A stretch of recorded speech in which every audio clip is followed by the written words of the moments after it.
Bonjour tout le monde et bienvenue à cette vidéo de TW 2016 édition WCW 1992. On débute le mois de mars et puis on a fait notre King of Cable lors du dernier épisode de cette série-là. Un de nos gros succès avec un pay-per-view de Vader et Brian Pillman qui ont fait une performance absolument fantastique dans ce show-là. Ça a été tout simplement génial. Puis on a eu des très bons combats. Puis des combats qui ont légèrement déçu également. Je pense qu'on peut rapidement là, faire un retour sur le pay-per-view. Donc, en pre-show, Mr. Hughes, le Wild Bunk, Cactus Jack et Dusty Rhodes l'ont emporté. Ça veut dire que ces 5 lutteurs-là là, devraient voir au moins un petit spot lors du prochain pay-per-view qui va être Super Brawl, à moins que je ne me trompe. Wrestle War, excusez-moi. J'avais quasiment le goût là, que ce soit. Wrestle War, c'est pas que j'aime pas ça, mais. Il me semble qu'on a d'autres. Parce que là, il y a Fall Brawl qui va être notre pay-per-view avec le War Game. J'ai l'impression que. Tiens, on va appeler ça. Mettons qu'on va faire dormir. On va le mettre dormant. Puis on va mettre un Clash of the Champions actif. Pour le mois de mars. À la semaine 4.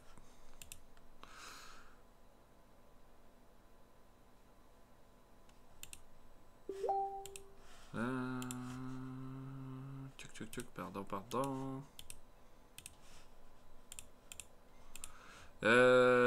Donc, voilà pour ça. Oui, on était sur le retour du show. Fait que ces 4 lutteurs-là vont avoir un petit spot au prochain pay-per-view. Les Horsemen ont battu Rick Steiner et les Pain Doctors dans un bon opener. Ça a été un excellent opener pour le show. Larry Zbyszko et Marty Jannetty ont battu Hardman et Kevin Sullivan dans un combat sans trop d'histoire. Barry Windham a battu Michael Hayes dans un match surprenant qui a fait un B. On va trouver quelque chose pour Windham, mais il va être un petit peu plus low-key pour ce mois-ci. Le combat Cruiserweight, à mon avis, est une déception avec un B-. Je me serais attendu à un B, mais bon, Great Suzuki l'a emporté dans ce combat-là pour garder son titre. Lord Steven Regal a battu Dustin Rhodes pour devenir le nouveau champion télé. Ça devrait nous donner là. Bon, Rhodes a fait un bon boulot comme champion. Il a donné des bons matchs. Regal, je pense qu'il était temps qu'il aille quelque chose aussi. Stan Hansen a battu les Dynamite Bros à lui seul dans un bon combat de B. Les Hart Warriors ont défendu le titre contre Simply Superior dans un bon combat. On ne pouvait pas avoir plus prévisible là, que cette victoire-là. Les Jet Sets ont gagné leur 4-way tag team match comme prévu, ce qui veut dire qu'ils ne seront pas séparés et vont affronter les champions là, lors de notre épisode de ce soir. Lex Luger a battu Vinny Vegas dans un combat sans trop de surprise, parce que Luger était extrêmement agressif.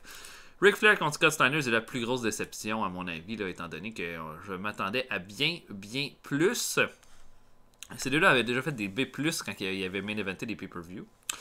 Mike Awesome et les Shrinkers ont battu Sting et Lightning Express dans un bon combat de B qui va beaucoup aider Mike Awesome. Mike Awesome et Sting vont continuer leur rivalité ce mois-ci. Rick Rude a fait un double DQ avec Ron Simmons.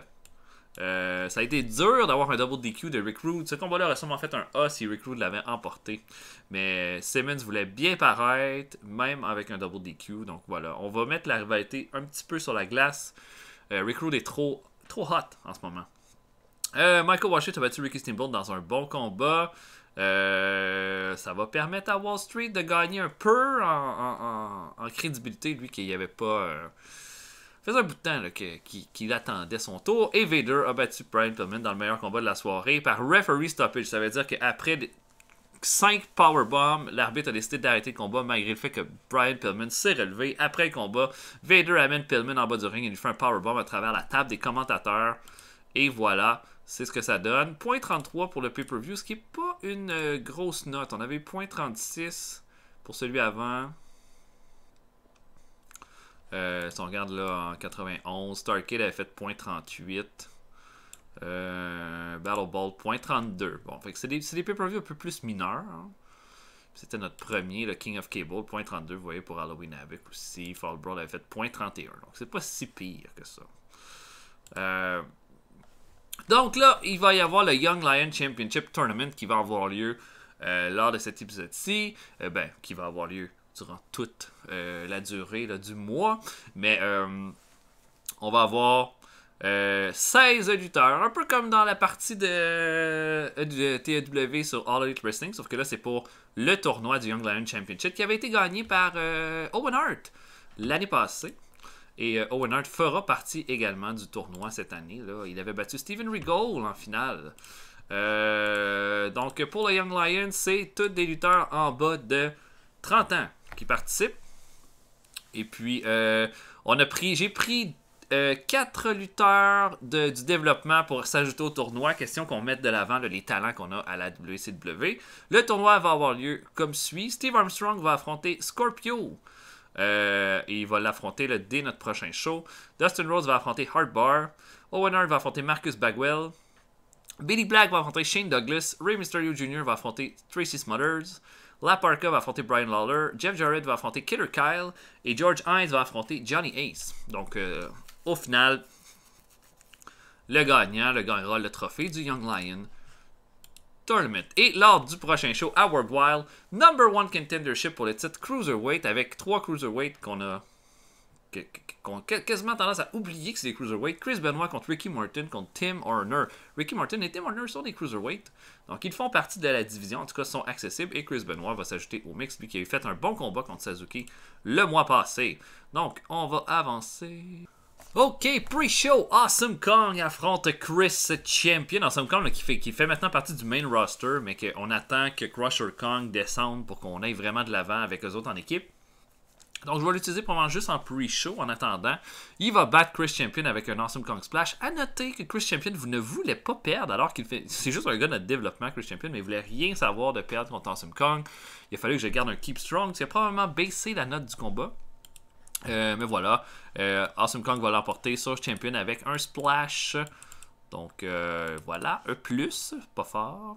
La Parka affronte Crusher Kong, le partenaire d'Awesome Kong, qui est toujours lui en développement. La Parka va le battre à 5 minutes 57 avec son Skull Bomb. Il permet de C- pour la Parka, ce qui est très très bon là, pour un gars qui est juste opener. Donc un bon petit D+. La Parka il va avoir quelque chose à faire avec lui, là, je le sens dans un avenir rapproché. Le Wild Bunch affronte Adam Flash et Jimmy James, 2 lutteurs locaux. Et le Wild Bunch va avoir un spot aussi là, ce mois-ci. Le tournoi avec Billy Black, qui en fait partie, va aider à booker là, une petite rivalité pour le Wild Bunch pour le prochain pay-per-view, qui va être Clash of the Champions. Donc, ils battent facilement Adam Flash et Jimmy James à 9 minutes 55 avec un Bulldog de Joel Deaton. Meilleure performance revient à Deaton avec un C. Et dernier combat de pre-show, Vinny Vegas affronte Ultimo Dragon. Je pense que c'est un combat qu'on a déjà vu en pre-show, mais Vinny Vegas va faire un big boot à 5 minutes 38 pour l'emporter. Un bon petit squash, en fait, avec une belle performance de Vinny Vegas. On ouvre le show officiellement avec un match entre les Edge Shrinkers et Fit Finlay et Terry Taylor et un excellent opener qui donne un bon B. Samu et Fatou, évidemment, ont été tout à fait génial. Un B chacun. Ils vont faire un double diving headbutt sur Terry Taylor pour l'emporter. Les Edge Shrinkers là, qui vont avoir un gros mois. Là, ils vont redevenir des contenders pour le titre par équipe. Samu améliore sa technique avec ce combat-là. Et voilà, excellent. On a Larry Zbyszko qui est en entrevue. Il dit que maintenant qu'il peut mettre les Faces of Fear derrière lui. Il a vu des choses à King of Cable qu'il n'a pas aimé. Puis une des choses qu'il n'a pas aimé, c'est de voir Steven Regal utiliser tout son entourage pour tricher pour remporter le titre sur Dustin Rhodes. Dustin Rhodes mettait son cœur, tout son cœur pour aller pour défendre ce titre-là. Puis il dit, si t'es prêt, Regal, je sais que l'année passée, on s'était affronté puis que tu m'avais vaincu, mais si t'es un vrai homme, puis si t'es un vrai champion, tu vas m'affronter avec cette ceinture-là en jeu lors de Clash of the Champions. Un C+, pour cette entrevue-là. On va pas faire... C'est ça. Zbyszko contre Regal, ça faisait des bons combats quand on les avait fait l'année passée, donc c'est pas une mauvaise idée de ramener ça, puis d'utiliser Zbyszko pour élever Regal aussi. Un combat pour le tournoi Young Lion avec Steve Armstrong qui affronte Stu Cold Scorpio. Ça donne un C-, pas un mauvais combat. À 10 minutes 27, Armstrong va faire un missile dropkick à Scorpio pour avancer dans le tournoi. Et voilà, performance de D+ pour Armstrong, de D pour Scorpio. Voilà, il va sûrement avoir des petits combats comme ça moins bons parce que les gars sont moins over, mais c'est pas grave. Armstrong avance, c'est le premier à avancer dans le tournoi. Et bon, ça va. Et notre main event, Chris Benoit contre Ricky Martin contre Tim Turner. Avant le combat, Creed Suzuki arrive champion. Il va s'asseoir à la table des commentateurs. On a un gros combat de 14 minutes, 13 minutes 42. Ou est-ce que Benoit va l'emporter alors qu'il va faire abandonner Tim Turner avec un Crippler Crossface? La meilleure performance revient à Chris Benoit avec un C+.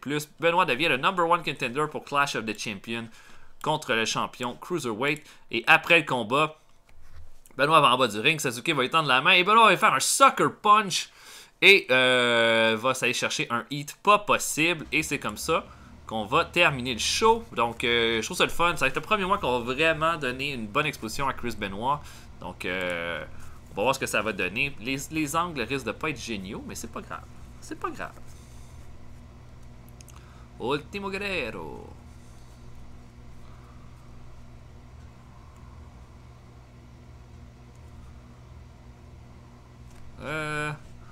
Fait que Worldwide a été... c'est très bien passé. Là, on va s'en aller au Japon pour notre prochain show. Bon, d'abord, on va updater notre tournoi. Donc, Steve Armstrong. Dustin Rhodes contre Hardbar aura lieu au Japon. Je sais pas si on va je sais pas si on va en faire le main event, cependant.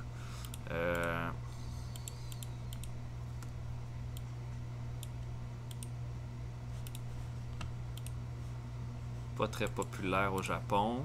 Dustin Rhodes, je sais pas. Peut-être pas.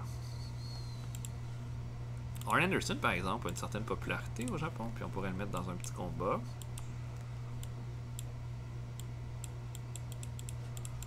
C'est comme Furnace est populaire aussi au Japon. Ah ouais. Un main event entre Arn Anderson et Doug Furnace, ça va être bon. Tiens. Donc, Power Hour au Japon. Ah oui, on pourrait essayer de donner un peu de bonne humeur à certains lutteurs. C'est 3000 à Max Payne. Et là, il est content. Tony Schiavone. Donner un petit 3000 aussi. Il est content. Voilà. Et donc, on va avoir Hardbar contre Dustin Rhodes aussi pour le tournoi Young Lion. Oh, il arrive de quoi avec Scott Hall? Scott Hall a aidé le Locker Room en faisant un petit jeu que tout le monde, qui était très populaire et que tout le monde s'est rapproché en coulisses. Bon, mais excellent. Et Larry Zbyszko a donné des trucs au micro à son protégé Billy Black. C'était bien. Bon, allons-y avec un metal légèrement stratégique. Tiens. Bon, on va essayer de mettre un ami à Jeffrey King.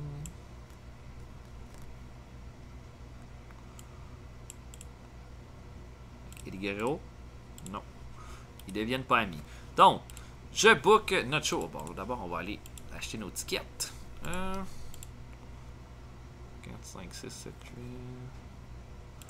À Kanto, on va avoir 680 personnes qui vont venir.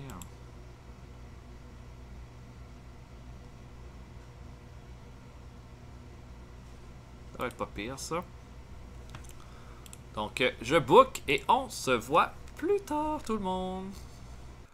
Ok, on est à Kanto au Japon avec 735 personnes qui sont présentes. On commence en pre-show alors que Ranger Ross affronte Victor Zandiev. J'ai utilisé Zandiev parce que c'est un lutteur qui a lutté au Japon, donc il a une certaine popularité. On peut le voir avec sa performance qui est quand même bonne ici, assez moins. Ranger Ross va le battre à 8 minutes 42 avec un super kick cependant. Donc un D+, pour commencer ça. Ensuite, Chris Champion et Ricky Fuji. Ricky Fuji qui est un lutteur de Cal affronte les Taylor Twins. Les Taylor Twins vont l'emporter. Des belles performances pour Dave et David Taylor. Un Bridging Followaway Slam de Dave Taylor sur Chris Champion pour la victoire. Voilà, avec je pense que Ricky Fuji a probablement aidé à la qualité de ce combat. Tracy Smothers affronte Ultimo Dragon. Ultimo Dragon, toujours utile de l'utiliser comme ça quand on fait les shows au Japon parce qu'il est très populaire. Smothers va le battre avec un Jawcracker à 9 minutes 52. Et dans le dernier combat de pre-show, Sting va affronter Stevie Ray. Donc Sting va battre facilement Stevie Ray à 9 minutes 13 avec un Stinger Splash. Et quand le show va commencer, Sting revient dans la foule, interview tout le monde. Et pouf! attaqué par Mike Awesome qui va lui faire un Awesome Bomb directement sur le ciment. Tout le monde va se capoter. Qu'est-ce qui se passe ici? Ce gars-là est complètement cinglé.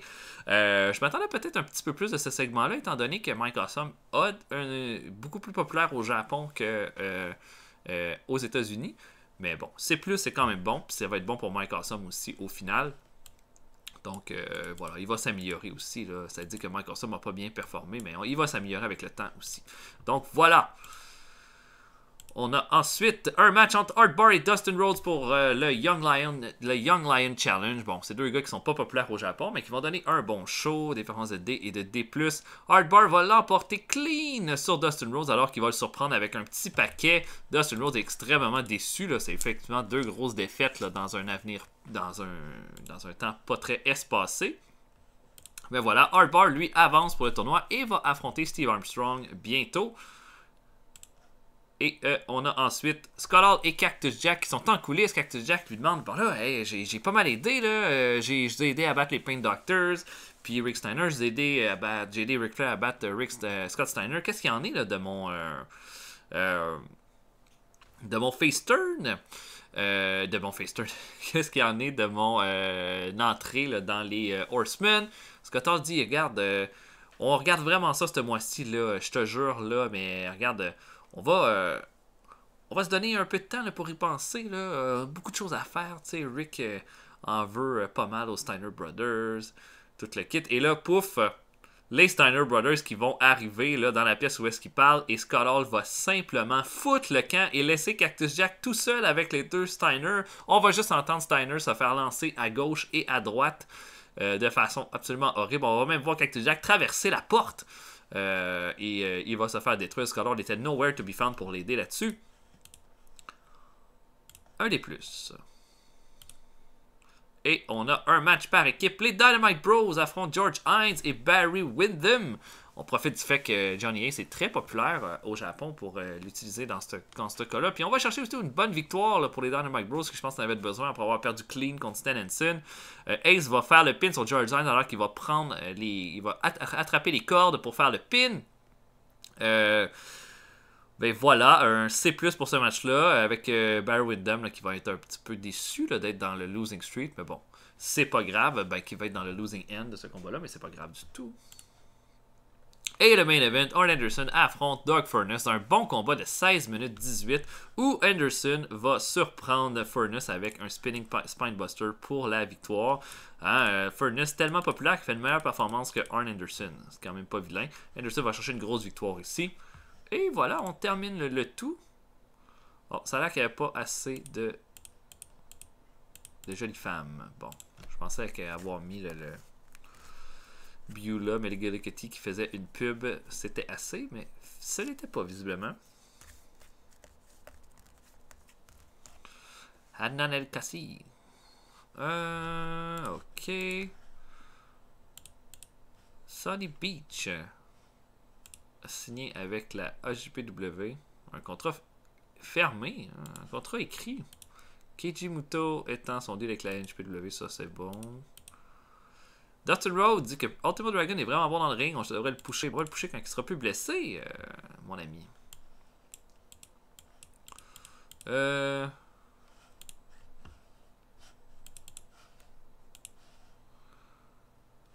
Cheeky Star. Ouais, c'est quand même un bon brawler. Pas vilain au micro. Bon. Pour Saturday Night, le main event, ça sera pas compliqué. Ça va être le combat qu'on a vendu. Donc, Owen Hart et Jushin Thunder Liger qui vont défendre leur titre contre Jeffrey King et Steve Austin, les Jet Sets. On donne à nos jeunes lutteurs une grosse place dans ce combat-là. On va tout de suite regarder le tournoi. Art Bar qui a éliminé Dustin Rhodes qui va affronter. Bon, là, logiquement, Owen Hart devrait affronter Marcus Bagwell, mais on va pas faire ça. On va mettre Billy Black contre Shane Douglas et Mysterio contre Tracy Smothers. Yep.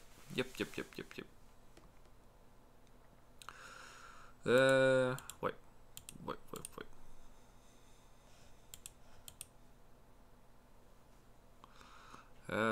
Bon, fait que voilà.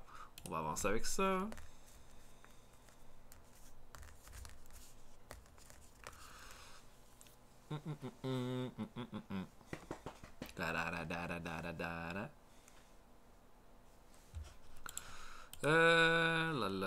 Yoshinori Ogawa quitte la AJPW pour aller avec la SWS. Ok, je l'ai toujours détesté, moi, Ogawa, fait que ça me dérange pas. Négociation de... Oh non! Non! Are you for real?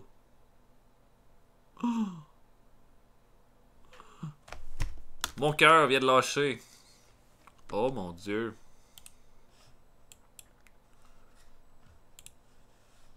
Oh mon dieu, quel style! On a 20 jours avant qu'il commence. Holy shit! Oh.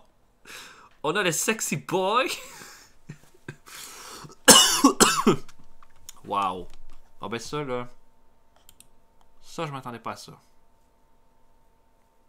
Oh, c'est vraiment surprenant ça. Wow! Wow!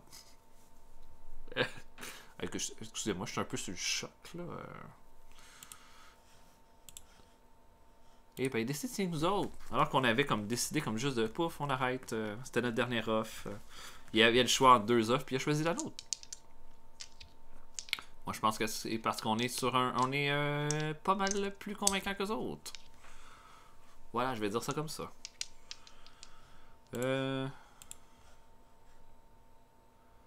Great Suzuki déménage en Mid-Atlantic. Justin Lager va ailleurs aussi. René Goulet. Bon, pas mal bon, mais j'ai déjà... ça serait un bon road agent, mais j'ai déjà quelqu'un qui est... voyons... Boris Malenko qui fait la même chose. Ok, Diamond Dallas Page va signer avec nous autres, ça c'est bien. Bon, Recruit demande une augmentation. Wow! Il veut 10 000 $ de plus. On va lui donner 75% de ça. Là. Ça, c'est une grosse affaire. Bon, je vais regarder d'abord. Dans notre roster, c'est quoi, de quoi ça a l'air les contrats qui se terminent? Pas grand-chose. Dans un avenir rapproché, pas tant. Mais le roster va se vider, je dirais, un petit peu progressivement là, à mesure, comme dans cette année-là, là, comme je regarde ça. Rip Rogers, on va pas leur signer. Mr. Huge, probablement pas, on verra. Michael Hayes, on va pas leur signer, je pense pas. Bisco, on va sûrement le garder. Sting, c'est sûr qu'on le garde. Jody Hamilton, on verra. Mike Graham, sûr que non. Norman Lunatic, probablement pas, même si on l'aime bien. Randy Harrison, oui. Buddy Lee Parker, probablement pas. Pat Rose, non. Il va y avoir quelques changements. Puis bon, il y a sûrement des possibilités tout avec d'autres lutteurs là, de les mettre. Mais c'est ça. Commence à avoir tout un roster là. Commence à avoir tout un roster. Bon, pas d'incident. Bon, Metal. Mettons avec... Hop, j'ai double-cliqué. Bon, je book avec notre gros main event Art Warrior contre les Jet Sets, titre par équipe en jeu. Et on se voit plus tard tout le monde. À tantôt. Ok, on démarre le tout alors que Mitsuharu Misawa affronte Tony Anthony. Un bon petit combat de D+. Où est-ce que Misawa, qui est un de nos projets là, de développement futur, affronte Anthony le bas avec un Tiger Driver à 6 minutes 18. Donc voilà, bon petit combat ici. Ensuite, on a Rip Morgan qui affronte DJ Peterson. Peterson est un lutteur local. Peter Morgan va le battre à 10 minutes 7. Pas grand chose à dire sur ce combat-là. Et ensuite, tournoi Young Lion. Je sais qu'Owen Hart lutte plus tard, mais on va faire ça vite. Owen Hart va battre facilement Marcus Bagwell avec un Tombstone Pile Driver. Voilà, ça va... Owen Hart avance donc dans le tournoi. Bagwell a pas mal fait avec une performance de D. Hein? C'est quand même bien. Et dernier combat de pre-show, Eddie Guerrero affronte Sean Waltman. Un petit combat de cruiserweight ici. Guerrero va l'emporter avec un Proc Splash à 10 minutes 4. Eddie Guerrero améliore son performance skill.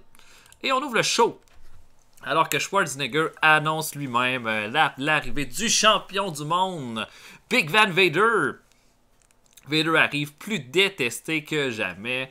Schwarzenegger félicite Vader pour son combat, sauf que les fans demandent un rematch contre Pillman. Vader arrache le micro des mains de Schwarzenegger et dit « Je l'ai battu, je peux pas l'avoir plus détruit que ce que j'ai fait là. Impossible que ce gars-là revienne.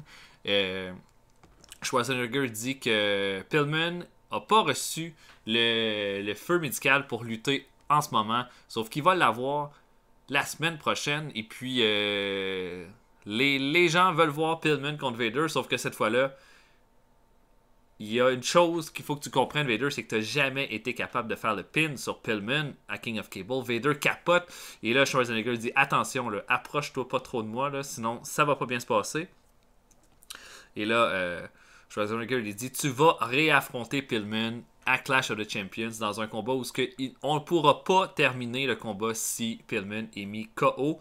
Il faut falloir que tu fasses absolument le pin, sinon ça ne fonctionnera pas. » Et là, Vader est enragé, s'en va, est complètement furieux.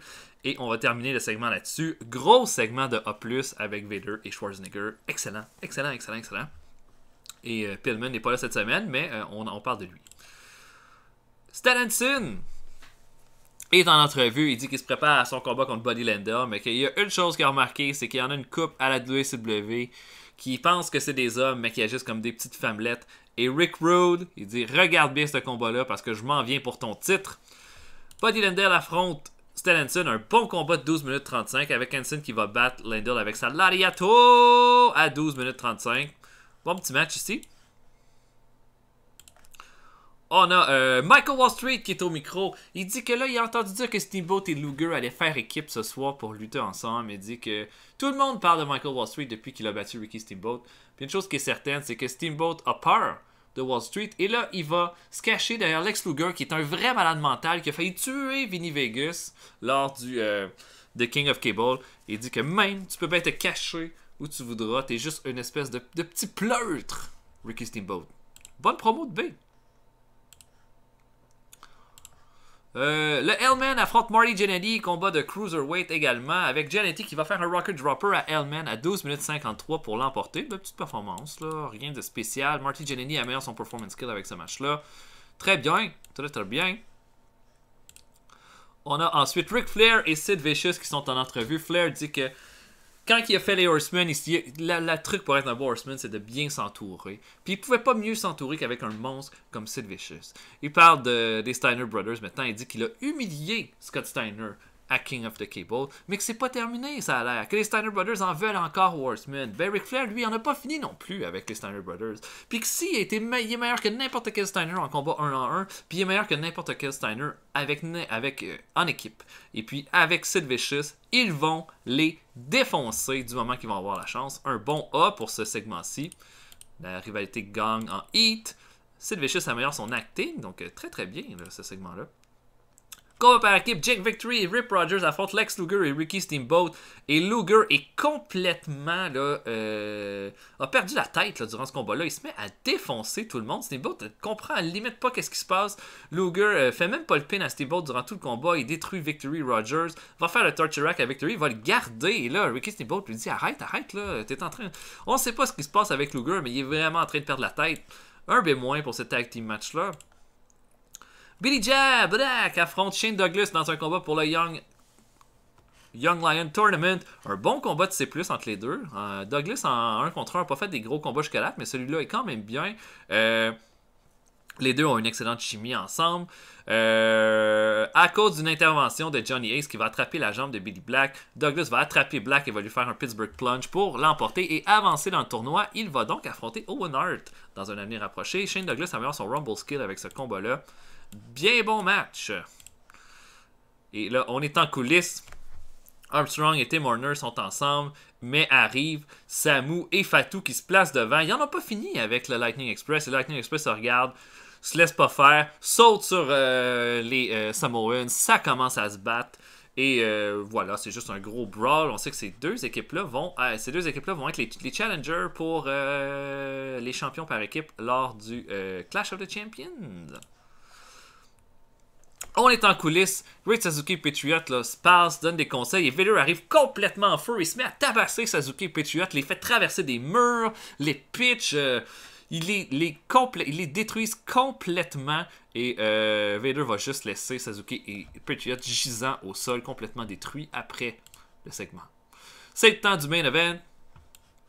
On a donc les Heart Warriors qui affrontent les Jet Sets dans un bon main event où est-ce que une grosse performance de Liger qui a fait un B, C+, pour Owen Hart. Steve Austin et Jeffrey King ont fait des C. Bon, Steve Austin a eu de la misère à gérer la pression pour aller all out. Même chose pour Owen Hart, étonnamment.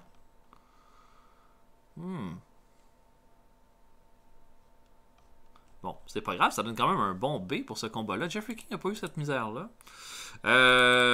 Dans un bon combat, là, à un moment donné, les Jet Sets sont prêts à faire l'espèce de double stun gun. Sauf que ça va pas fonctionner. Owen Hart va envoyer Steve Austin en bas du ring. Liger va être tout seul avec Jeffrey King. Liger va y faire un Brainbuster et un Shooting Star Press pour que les Heart Warriors gardent leur titre par équipe. Et une belle défense de titre avec un bon B. Après le combat, Jeffrey King et Steve Austin sont ensemble. Jeffrey King est furieux de ce qui s'est passé et gifle Steve Austin. Steve Austin ne sait pas trop comment réagir. Prend Jeffrey King, le soulève et lui fait un stun gun sur les cordes. La foule est complètement en délire. Steve Austin décide que c'en est assez là, des Jet Sets. Et puis va refuser là, la gifle que Jeffrey King va lui avoir donnée. Steve Austin devient donc un face, ça devient un succès complet et on a un C+, pour notre show, B+, pour ce Saturday Night. Et maintenant, on risque d'avoir une rivalité. C'est la fin des Jet Sets, mais on risque d'avoir une excellente rivalité là, avec Austin et Jeffrey King dans un avenir approché. On va regarder un peu. Parce que les opinions. Vader dit que Jack Victory est bon dans le ring, on devrait pusher le jeune. Ok. Owen Hart ne connecte pas avec les fans. Selon Michael Hayes, il est fou lui. 3.4 pour Saturday Night. Et Tim Warner a quitté. Oh, Vader demande une augmentation de 13 000 $. On va lui donner une full pay rise. Parce qu'il le mérite.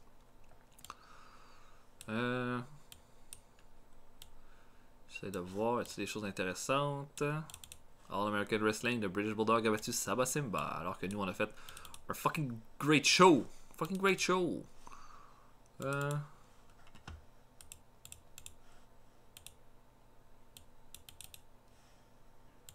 sais pas, là, il me semble que j'en ai un de plus qui est pas content. C'est moi qui rêve. Bon, je sais pas. Donc là, on va regarder ça pour Worldwide. J'irai avec un 6-man tag, moi, Worldwide. On commence à avoir tellement gros roster, faut se servir de nos talents. Bon. Kevin Sullivan, le L-Man. Et le Crazy Man contre Marty Jannetty.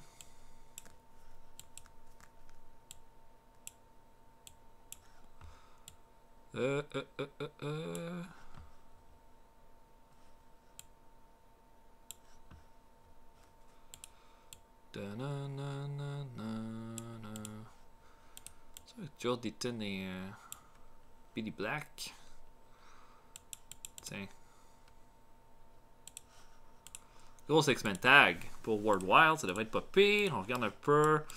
Bon, donc Owen Hart a battu Marcus Bagwell. Shane Douglas a battu Billy Black. Ça veut dire qu'Owen Hart va affronter Shane Douglas lors du tour suivant. Puis à World Wild, on va avoir Tracy Smothers contre Rey Mysterio et La Parka contre Brian Lawler. Donc, voilà pour l'épisode. J'espère que vous avez apprécié. Likez la vidéo, laissez des commentaires. Et pour le reste, on se voit pour un prochain épisode bientôt, tout le monde. Salut, à la prochaine.